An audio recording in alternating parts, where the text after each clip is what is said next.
Ang mga kriminal na grupo at terorista ay nahihirapan sa kontinente matapos magsanib puwersa ang 17 bansa mula kanlurang hemispero at Estados Unidos para sa seguridad. Higpitan ng mga kartel, pigilan ang mga ruta ng pagpupuslit, pagsamahin ng intelihensya at putulin ang lakas ng mga organisasyong matagal nang lumalago. Neong Martes, ikasiyam ng Hunyo, 2026 ang pagbabagong ito ay bahagi ng mas malaking pagbabago sa politika sa Amerika. Ang Peru ay dumaranas ng isang napakasikip na halalan sa pagitan ni Keiko Fujimori at Roberto Sanchez. Ang Chile ay nakapili na kay Jose Antonio Casti sa isang matinding pagliko pakanan. Natapos ng Bolivia ang halos 20 taon ng pamumuno ng MAS. Sa Honduras, si Nasri Asfura ang nanalo matapos isang dikit na laban. Ipinanalo ng Costa Rica si Laura Fernandez na may matinding pangako laban sa organisadong krimen. Dito pumapasok ang kalasag ng Amerika bilang tugon sa kaguluhan sa reyon. Simple lang ang mensahe ni Trump. Hindi kilusang panlipunan ng kartel, malaki ang problema sa droga at ang pabaya sa hangganan ay nagaanyaya ng mga kriminal, smuggler at dayuhang impluensya. Kasabay nito, ang pagtigin ng mga programang konektado sa panlabas na tulong ng Estados Unidos ay naging pampulitikang sandata ng mga nag-aakusa sa globalistang kaliwa na sumusuporta sa mga burokrasya na hindi nakatulong sa tunay na buhay ng tao. Ano ang nagbago sa kontinente? Bakit krimen ang pangunahing target? Paano nadamay ang 17 bansa? Ikukwento ko lahat ng yan.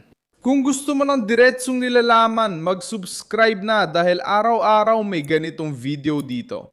Ang kumperensya ng mga Amerika laban sa mga cartel ay nagtipon ng mga opisyal ng depensa at seguridad sa Doral, Florida, sa loob ng lugar ng Southern Command ng Estados Unidos.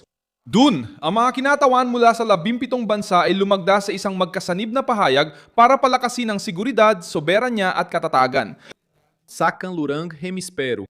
Hindi itinago ang paksa sa wikang diplomatiko. Ang focus ay ang organisadong krimen, kalakalan ng droga, mga kartel, ilegal na ruta at presyon mula sa mga grupong tumatawid ng mga hangganan gamit ang pera, armas, droga at migrasyon bilang kasangkapan ng kapangyarihan. Tinrato ni Pete Hegseth ang paksa bilang direktang banta sa rehiyon. Ang panukala ay dumadaan sa pagpapalawak ng operasyonal na kooperasyon, pagbabahagi ng impormasyon, pagpapatibay ng at gawing prioridad sa seguridad ang paglaban sa mga kartel.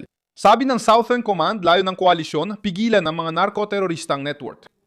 Pagkatapos, pumasok ang Chile bilang ika-18 na miyembro at itinuro ang Ecuador bilang unang bansa na nagsagawa ng magkasanib na operasyong panlupa laban sa mga estrukturang konektado sa mga kartel.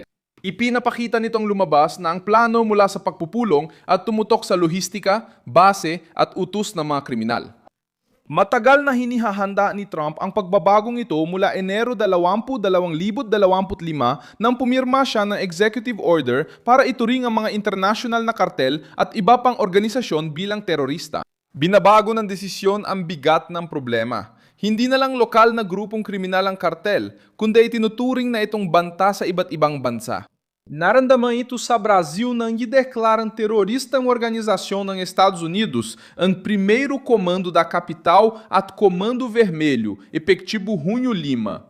Nagpahayag ng pag-aalala ang mga miyembro ng gobyerno ni Lula sa epekto nito sa kooperasyon ng pulisya at panganib ng panlabas na presyon. Ayon kay Chico Lucas, kalihim pambansa ng pampublikong seguridad, hindi tatanggapin ng Brasil ang dayuhang panghihimasok. Sinawag ni Andrei Rodriguez, Direktor-General ng Pambansang Pulisya, na politikal ang desisyon at ipinaglaban ang kooperasyon. Ibinunyag ng tugon ang sensitibong issue. Hindi na lang panloob na issue ng Brasil ang mga grupong kriminal para sa Washington. May dahilan ng pagkabahala sa Brasilia. Ang unang utos ng kabisera at ang pulang utos ay lumago lampas sa tradisyonal na hangganan ng krimeng urban. Kung ang organisasyon ay network, humingi na kapag magkakahiwalay. Nilikhang kalasag ng mga Amerika para punan ng puwang sa pagitan ng mga hangganan. Pumasok din sa sentro ng usapan ang ilegal na migrasyon dahil ang mga karabana ay nagbigay daan sa mga tagapagpuslit, panghingikil at pagsasamantala sa tao. Sa maluwag na hangganan noong panahon ni Biden, maraming Latino-Amerikano ang nagdusa. Naranasan ng maliliit na lungsod ang walang kontrol na pagdagsa, presyur sa serbisyong pampubliko, takot at paniningil ng grupong kriminal. Sinakpan ng talumpati ang problema, ngunit nakita pa rin ng tao ang kaguluhan. Ang pagod ay nauwi sa boto. Sa Chile, nanalo si Jose Antonio Casti sa ikalawang round noong Disyembre 2025 na may 58 puntos. Dahil sa takot sa krimen at panawagan para sa mahigpit na hangganan, nangako siyang ide-deport ang illegal na migrante at palalakasin ang seguridad. Sa Bolivia, nanalo si Rodrigo Paz Pereira noong Oktubre 2025 at nagtapos ito ng halos 2 dekada ng pamamayani ng MAS sa sentro ng labanan sa pagkapang-ulo. Ang krisis sa ekonomiya, kakulangan ng dolyar at gasolina ang sumira sa kwento ng katatagan. Nagsimulang tumutol ang rayon sa ideolohikal na pangakong hindi nagdala ng kaayusan. Honduras at Costa Rica ang kumukumpleto sa larawang ito. Sa Riasfura, nanalo ang konserbatibong sinuportahan ni Trump sa dikit na halalan sa Honduras at nangakong palalakasin ang ugnayan sa Washington. Sa Costa Rica, idineklara ni Laura Fernandez ang kanyang tagumpay noong Pebrero 2026 matapos ang isang kampanya na nakatuon sa seguridad at paglaban sa organisadong krimen. Kapag bumoboto na Pachi Costa Rica dahil sa karahasan at droga, malinaw na hindi na eksepsyon ang problema. Peru ang pinakabagong bahagi ng laro. Sina Keiko Fujimori at Roberto Sanchez ay makalaban sa halalan na halos tabla ang resulta.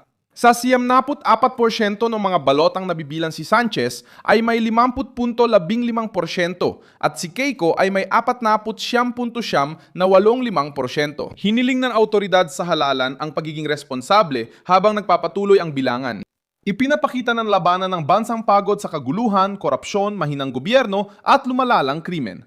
Ang susunod na presidente ang ika-9 sa 10 taon patunay ng pagkasira ng mga institusyon.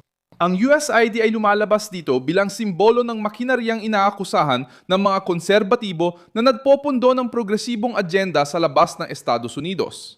Binawasan ng Administrasyong Trump ang panlabas na tulong at sinimula ng pagbuwag sa ahensya, inilipat ng ilan sa kagawaran ng Estado. Ang pananaw ng kanan ay nanang matigil ang pondong ito, humina ang mga grupong nakaayon sa globalismo. Hindi lahat ng eleksyon ay may iisang dahilan, pero naging sandata ito sa politika.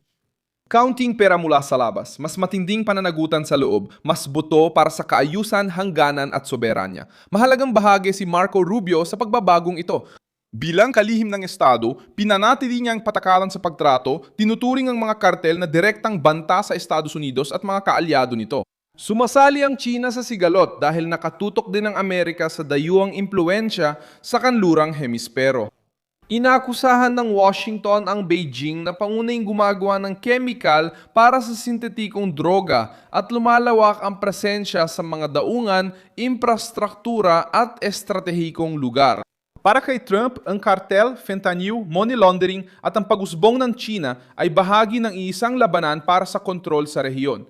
Layunin ng plano na pigilan ng krimen at mga makapangyariang bansang nananamantala ng kaguluhan. Ang organisadong krimen ay nakakaranas ngayon ng ibang uri ng presyon. Dati, maraming mga grupo ang nagtatago sa pagitan ng mga hangganan. Ngayon, ang layunin ay pagsamahin ng intelihensya, habulin ng pera, isara ang mga ruta at panagutin ang mga gobyerno. Magkakaharap na ang kriminal at ang koalisyon, hindi na siya hiwa-hiwalay kumilos. Mas naunawaan ng mga tao sa mga bansa sa Amerika bago pa ito naunawaan ng maraming elitang pampolitika na hungkag ang soberanya kung walang kontrol. Ang walang inspeksyong hangganan ay nagiging daanan. Nawawalan ng otoridad ang gobyerno, nag-aatubili sa harap ng isang paksyon. Tumaya si Trump sa galitong pananaw. Nakahanap siya ng mga kakampi sa rehiyon na sawa na sa kawalang seguridad, walang kontrol na migrasyon at mga pangakong ideolohikal na hindi naghatid ng kapayapaan. Ang kalasag ng mga bansa sa Amerika ay nabuo sa panahong nahati ang reyon kung saan 17 bansa ang nagkakaisa laban sa kartel gamit ang kooperasyon, presyon at tapang sa politika. Milson Alves, Izang Internacionalista, layunin com panatilin rincan, laging maitamang informação, gamit ang katotohanan na araw-araw. Nasa video description ang mga news link. I-like mo ang video na ito, mag-subscribe ka sa channel, at sa dulo, tingnan mo ang mga komento para mas lalo kang maging bahagi ng komunidad ni Milson Alves.